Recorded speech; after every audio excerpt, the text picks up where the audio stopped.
नमस्कार, मैं हूं आपके साथ चंदन भारद्वाज और आप देख रहे हैं मेरे साथ दिन की एक बड़ी बहस।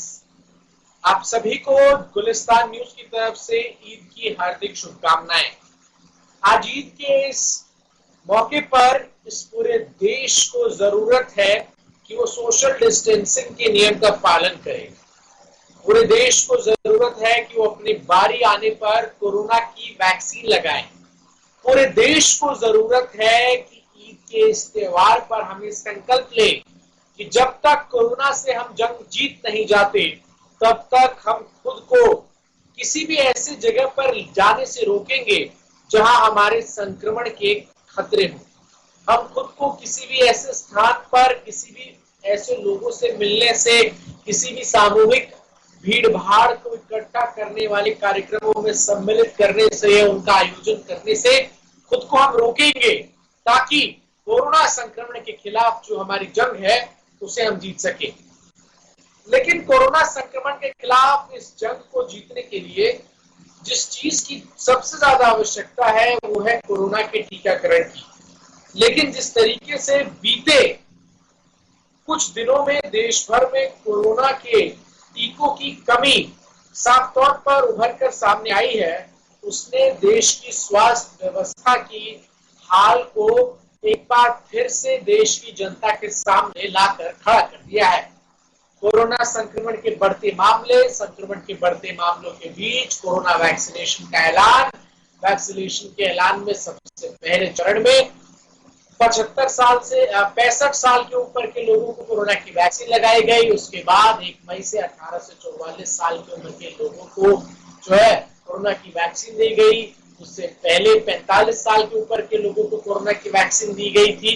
लेकिन अब जब वैक्सीनेशन की बारी 18 से 44 साल के लोगों की आई है तो मांग वैक्सीनेशन की इतनी ज्यादा है, वैक्सीनेशन की किल्लत देश भर में देखने को मिल रही है। देश के कई सेंटर्स का वैक्सीनेशन के ये हाल है कि वहां वैक्सीन उपलब्ध नहीं है, लोगों को कोरोना के टीके जो है वो मिल नहीं पा रहे। तो ऐसे में बड़ा सवाल ये है कि आखिर कोरोना के खिलाफ ये जो जंग है ये कैसे जीती जाएगी। बड़ा सवाल ये है कि आखिर कोरोना संक्रमण के इन बढ़ते हुए मामलों पर कैसे जो है काबू पाया जा सकेगा।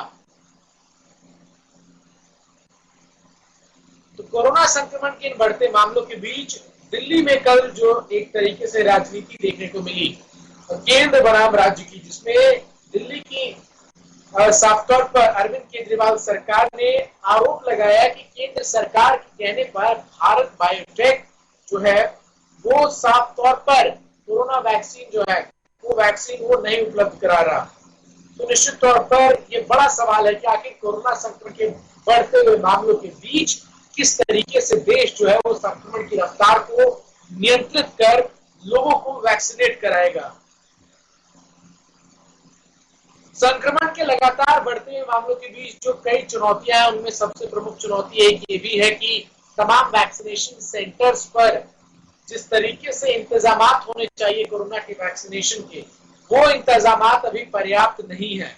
और इन पर्याप्त इंतजामात के बावजूद जिस तरीके से केंद्र सरकार लगातार इस बात का आश्वासन दे रही है कि सब तक कोरोना का वैक्सीन पहुंचेगा, उस वैक्सीनेशन के आह्वान पर और उस आश्वासन पर जो एक तरीके से हम कह सकते हैं सीधे तौर पर विश्वास करना थोड़ा मुश्किल आज के समय में होता हुआ नजर आता है।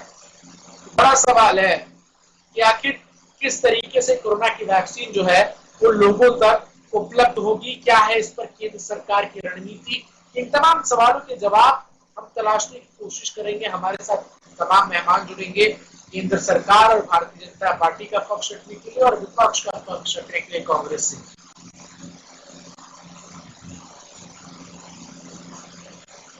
मेरे साथ दो खास मेहमान जुड़ रहे हैं जिनका मैं स्वागत करना चाहूंगा। कैप्टन इंद्रजीत सिंह भदौरिया जो कि भारतीय जनता पार्टी के प्रवक्ता है। बहुत बहुत शुक्रिया कैप्टन साहब आपका समय देने के लिए। और मेरे साथ कांग्रेस का पक्ष रखने के लिए भूदेव जुड़ रहे हैं। सबसे पहले मैं शुरुआत कैप्टन साहब आपसे करूंगा। कल भी हम आपसे इसी बात के जवाब को तलाशने की कोशिश कर रहे थे।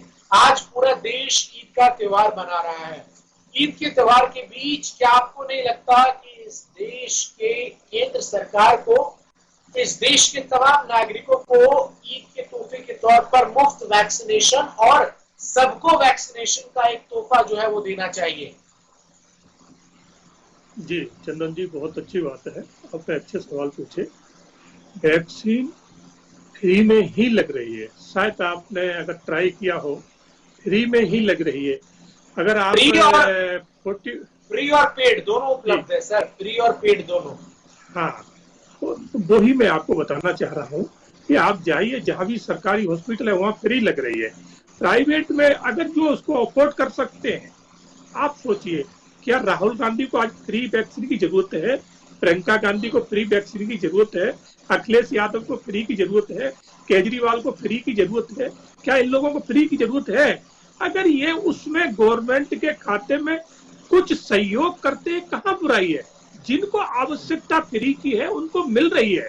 मैं अपने आप को बता रहा हूँ कि मैं मिडिल में भी नहीं आता हूँ, फिर भी मुझे फ्री में इंजेक्शन लगाए, मेरे से तो कोई पेमेंट नहीं लिया गया है। ऐसे कितने लोग हैं जिनको फ्री में मिल रही, मगर इसका एक कहते हैं ना हवा बना दिया है कि फ्री में लगना चाहिए। नहीं, फ्री में ही लग रही है। पेमेंट तो सिर्फ उनके लिए है जो हर तरह की वीआईपी सुविधा चाहते हैं, एयर कंडीशन में जाके लगवाना चाहते हैं।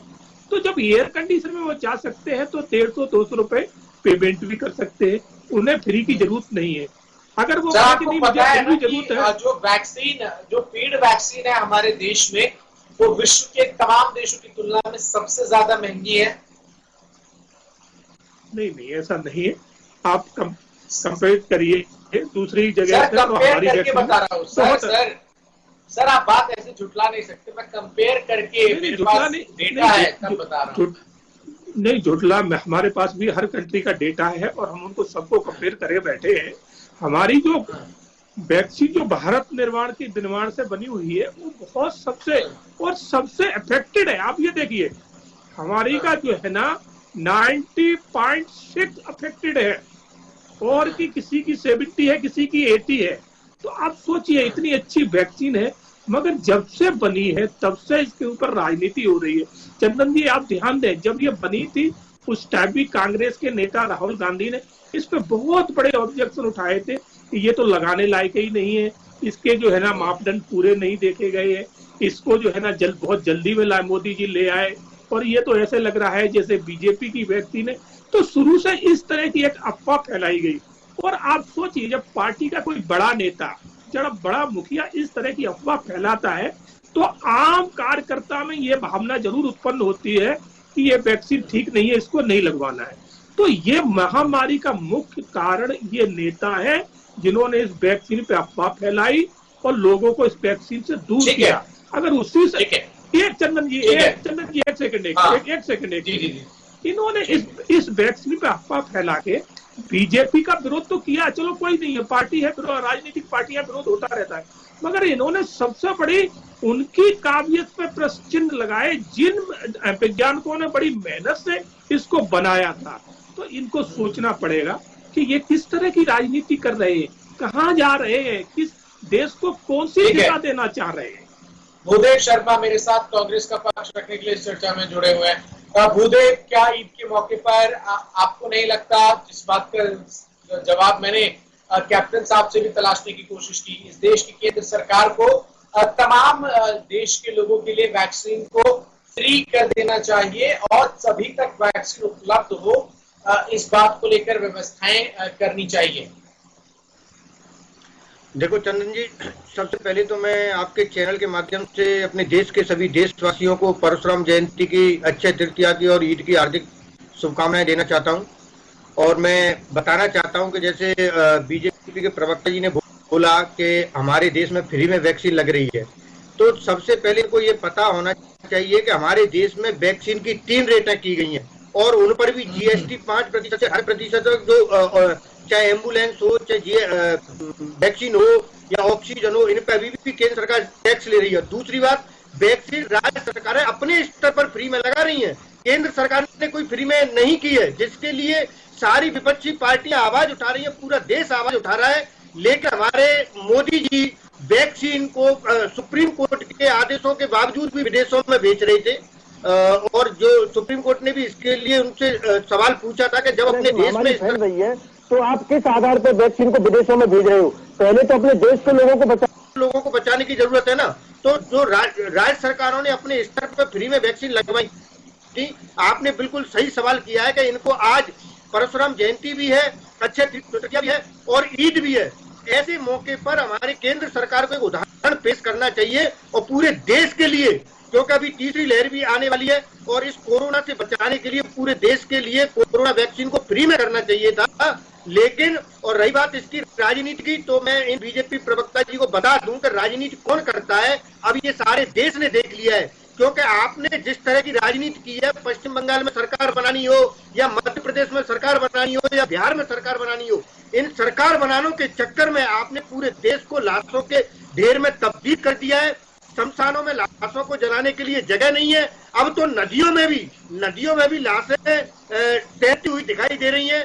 आपके जो सांसद हैं उनके घर में एम्बुलेंस मिल रही है। ये सारी चीजों का जवाब दो। राहुल गांधी जी ने क्या कहा क्या नहीं कहा, इस पे सवाल उठाने से पहले आप ये जान लो जो हमारे राष्ट्रीय अध्यक्ष है।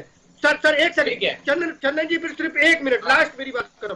जो हमारे भारतीय युवा कांग्रेस के राष्ट्रीय अध्यक्ष है, सर एक मिनट और, जो हमारे भारतीय युवा कांग्रेस के राष्ट्रीय अध्यक्ष हैं, जो पिछले साल से लेकर अब तक लगातार लोगों के बीच में अपनी टीम के साथ लगे हुए हैं, लोगों की मदद करने में, चाहे ऑक्सीजन की सप्लाई हो या फिर खाने को लेकर हो गरीबों में, उसी टीम का मैं भी एक पार्ट हूँ। और जो एमबीसीओ से भी अगर कॉल ट्वीट कर रहे हैं तो उनके लिए भी हम ऑक्सीजन उपलब्ध करवा रहे हैं, उन पर आप FIR दर्ज करवा रहे हो। आपको शर्म आनी चाहिए, इस देश में मिलकर के काम करना है और आप FIR दर्ज करवा रहे हो। चाहे पप्पू यादव हो या हमारी पार्टी कोई भी नेता, आप जेल में पकड़ के डाल रहे हो। ये बहुत शर्म की बात है। ठीक है भूदेव, ठीक है आपकी बात। चर्चा आपने बात सुनी। निश्चित तौर पर बड़ी चुनौती केंद्र सरकार के सामने है। राजधानी दिल्ली में कोवैक्सीन का स्टॉक खत्म हो चुका है। दिल्ली सरकार के उप मुख्यमंत्री ने कल प्रेस कॉन्फ्रेंस कर साफ तौर पर कहा कि भारत बायोटेक को केंद्र सरकार ने दिल्ली को वैक्सीन देने से मना किया है। केंद्र और राज्य की इस राजनीति में आपकी और अन्य राजनीतिक दलों की पिस तो देश का आम आदमी रहा है, पिस तो दिल्ली के नागरिक रहे हैं। क्यों नहीं आखिर आप लोग ये राजनीति खत्म करते हैं और क्यों नहीं वैक्सीन डिस्ट्रीब्यूशन को लेकर एक प्लान, एक रणनीति जो है वो तैयार की जा रही है इस देश में? जी चंदन जी, बहुत अच्छी बात है। हमारे अभी बीजेपी कांग्रेस के साथी, कांग्रेस के वक्ता है, इन्होंने कहा कि हमारे राष्ट्रीय युवा के जो नेता हैं इस तरह से कार्य कर रहे हैं। सर आप मेरे सवाल का पहले जवाब दे लीजिए। सर पहले मेरे सवाल का जवाब के नाम से इंटरनेशनल मीडिया उनको ऑक्सीजन मैन के नाम से पुकार रही है पूरे विश्व में। सुने मैंने बड़े प्रेम से सुना है आपको, आप भी बड़ा हृदय करके थोड़ा सुना करें। चंदन जी मैं वहीं पर आ रहा हूँ। लास्ट में इनका दर्द कहाँ आगे छलका, पप्पू यादव को क्यों गिरफ्तार किया? आप पप्पू यादव को जानते हो किस केस में गिरफ्तार किया है? अपहरण केस में। क्या उसके आप सपोर्ट करेंगे कि पप्पू आप यादव अपहरण किसी का करे और आप उसका साथ देंगे? क्या कांग्रेस उसके साथ में है? बताइए आप। पप्पू यादव का चिट्ठा आप नहीं जानते, मैं आपको बता दूं, ये वही पप्पू यादव पुलिस वाले को जीप के आगे फेंक दिया था। एक पुलिस के दीवार की मूछें पकड़ के खींची थी भरे चौराहे पे। इसका आप नहीं हो रही। अभी देश के लिए वैक्सीन सबसे बड़ी समस्या है। केंद्र सरकार क्यों नहीं एक रणनीति बनाती है वैक्सीन डिस्ट्रीब्यूशन को लेकर? क्यों भारत बायोटेक दिल्ली को वैक्सीन देने से मना कर रहा है? हाँ चंदन जी, अब मैं आपके सवाल पे आता हूँ।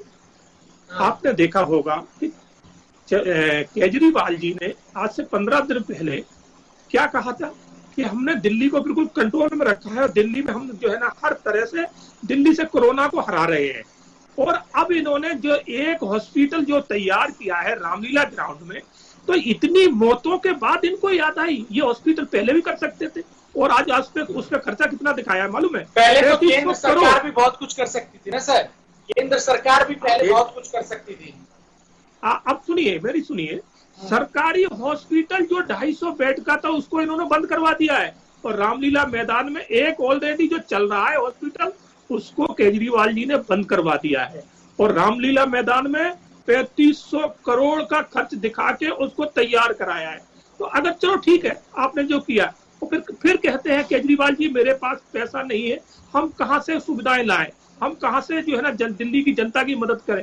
अरे भाई, आपने 500 करोड़ रुपए आपने विज्ञापन पे खर्चा किया है। यही पैसा आपने अगर बचाया होता, सर, दिल्ली की जनता के ऊपर लगाया होता। सर, आप मेरा सवाल शायद ढंग से समझ नहीं पाए। केंद्र सरकार वैक्सीन के डिस्ट्रीब्यूशन को लेकर कोई रणनीति क्यों नहीं बना रही है? एक नेशनल प्लान क्यों नहीं है केंद्र सरकार के पास? क्यों आखिर दिल्ली को वैक्सीन नहीं दी जा रही है भारत बायोटेक के द्वारा? नहीं, आप चंदन जी आप देखिए, यही दिल्ली सरकार केजरीवाल जी ने, राहुल जी ने, इन्होंने सबने एक चिट्ठी लिखी थी और उसमें क्लियर लिखा था कि वैक्सीन खरीदने का और ये सब राज्य वाइज डिस्ट्रीब्यूट करना चाहिए, केंद्र को अपने हाथ में नहीं लेना चाहिए। इसी तरह से नहीं, एक चिट्ठी पिछली बार और लिखी थी कि केंद्र सरकार ने जो राष्ट्रव्यापी जो है ना लॉकडाउन लगाया है, ये जिम्मेवारी जो है ना सेंटर को ना लेके और प्रांत वाइज देना चाहिए। तो मोदी जी ने इनको सब खुला हुआ दिया है, तो इनको करना चाहिए। नहीं, लॉकडाउन अब इनकी जिम्मेवारी है, अपने हिसाब से लगाए, इन्हें कहाँ जरूरत है कहाँ नहीं है। क्यों, जब हमने लगाया तो इन्होंने बहुत सारे सवाल उठाए थे। कहीं कहा कि ताली बजवाई, कहीं बोला कि लोग परेशान हैं, उनको घर जाने को रास्ता नहीं मिल रहा है। तो हमने इन्हीं के कहने अनुसार इनको जो है ना आज पूरी खुला दिया हुआ है कि आप अपने हिसाब से लगाइए। आपको जरूरत लग रही कि आपके शहर में जरूरत है लॉकडाउन की तो लगाइए, नहीं लग रही तो मत लगाइए। अब तो इन्हीं के ऊपर है ना, इनके हाथ में सब। आज थोड़ा समय भी कम है हमारे पास कैप्टन साहब, जरा भूदेव शर्मा, पहले साफ तौर पर सरकार का कहना है कि तमाम राज्य सरकारें केंद्र सरकार को कह रही थी कि वैक्सीन खरीद करो, जो बात कैप्टन साहब कर रहे हैं कि वो राज्य सरकारों को पर छोड़ दिया जाए। अब वैक्सीन नहीं मिल रही तो आप लोग केंद्र सरकार को जिम्मेदार ठहरा रहे हैं।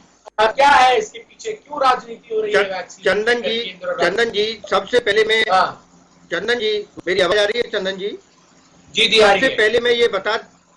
सबसे पहले मैं ये बता देना चाहता हूँ कि जिस तरह से केंद्र सरकार के द्वारा राज्यों के साथ भेदभाव किया जा रहा है, इसको लेकर के राज्य सरकारें सुप्रीम कोर्ट और हाई कोर्ट में अभी तक याचिका दायर कर रही हैं, लड़ रही हैं। लोगों को कैसे बचाना है, इसके लिए केंद्र सरकार कहां ऑक्सीजन की सप्लाई कितनी कम कर रही है। ऐसे ही वैक्सीन को लेकर के जहां केंद्र सरकार को 150 रुपए में, अगर राज्य सरकारों की बात करें तो 400 रुपए में, और प्राइवेट हॉस्पिटल को 700 रुपए में कोविशील्ड वैक्सीन मिल रही है। ऐसे ही कोवैक्सीन के लिए अलग अलग रेट है। तो मैं सबसे बड़ा सवाल तो ये है कि ये अलग अलग रेट क्यों है? राज्य सरकारों को भी वो 150 रुपए में क्यों नहीं मिल रही है जब वो अपने खर्चे पर फ्री में लगवा रहे हैं? दूसरी बात, मैं दिल्ली के लिए बताऊं, अभी हमारे मित्र, एक सेकंड सर, एक लास्ट 1 मिनट, दिल्ली के लिए भी बता दूं, केंद्र सरकार और आप सरकार के बारे में, आप पार्टी की सरकार के बारे में ये बड़े बड़े दावे कर रहे हैं।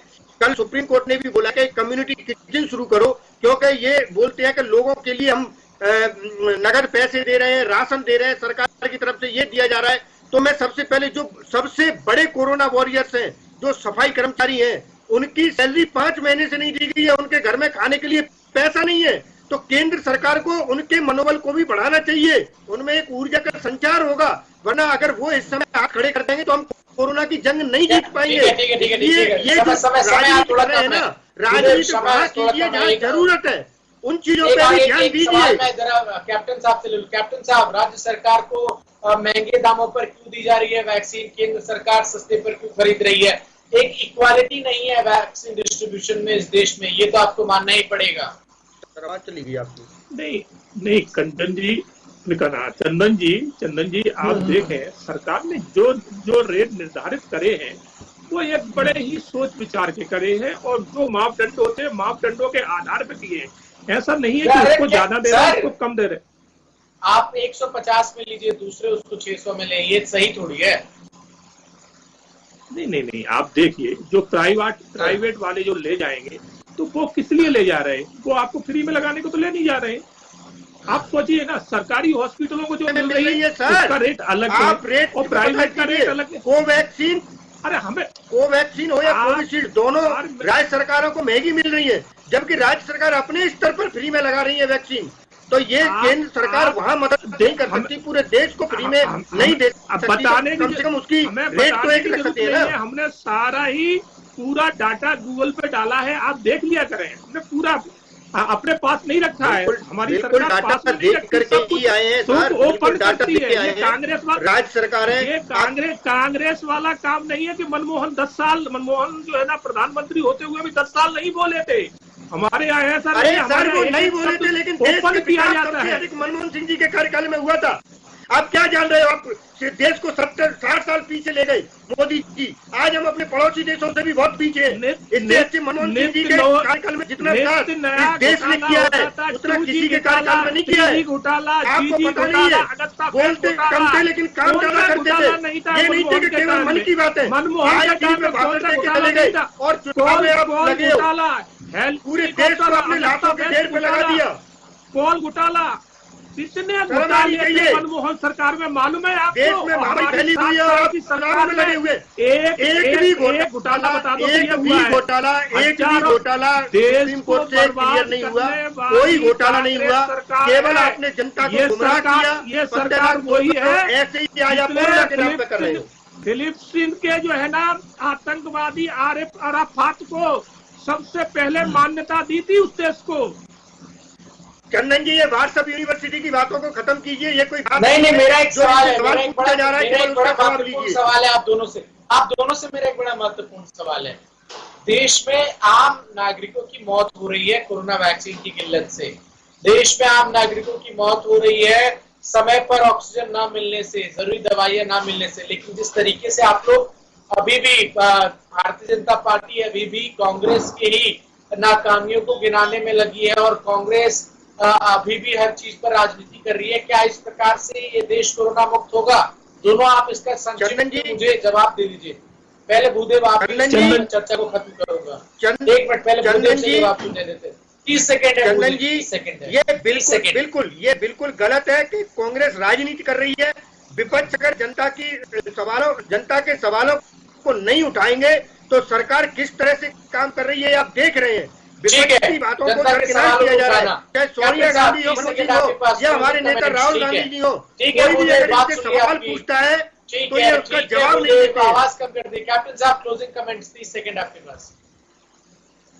जी चंदन जी, आपने देखा होगा जिस तरह से ये लोग जो राजनीति कर रहे हैं, वो राजनीति का एक उदाहरण आपके सामने है। 2 दिन पहले एक उन्होंने चिट्ठी लिखी थी 12 दलों ने मिलकर, और उस जो है ना चिट्ठी में इन्होंने क्या लिखा था, आप कहें तो मैं बिंदुवार उनको बता सकता हूँ। लास्ट में इनका चिट्ठी सबने पढ़ी है, वो चिट्ठी सबने पढ़ी है। हाँ, पढ़ी है। उसमें इनका लास्ट में बिंदुवार दर्द ये उभर के आया कि कृषि कानून खत्म करे जाएं। आप बात कोरोना पे चल रही चिट्ठी, आप कृषि कानून को लिख रहे और ठीक है, समय की मेरे पास कैप्टन साहब, समय की मेरे पास सच कमी है। बहुत बहुत शुक्रिया कैप्टन इंद्रजीत सिंह आपका और भूदेव शर्मा आपका मेरे साथ जुड़कर तमाम अपनी बातों को रखने के लिए। निश्चित तौर पर जिस तरीके से लगातार देश में वैक्सीन की किल्लत को लेकर अलग अलग राज्यों से वैक्सीन डिस्ट्रीब्यूशन को लेकर एक सेंट्रल पॉलिसी बनाने की मांग कर रही है केंद्र सरकार को, आने वाले समय में निश्चित तौर पर इस पे जरूर विचार करना चाहिए ताकि देश में कोरोना वैक्सीनेशन की रफ्तार में ब्रेक न लगे और जल्द से जल्द देश के तमाम लोगों को वैक्सीन लगाकर इस कोरोना के खिलाफ जंग को और मजबूत किया जा सके। बहरहाल आज के लिए बस इतना ही। खबरों का सिलसिला लगातार जारी है।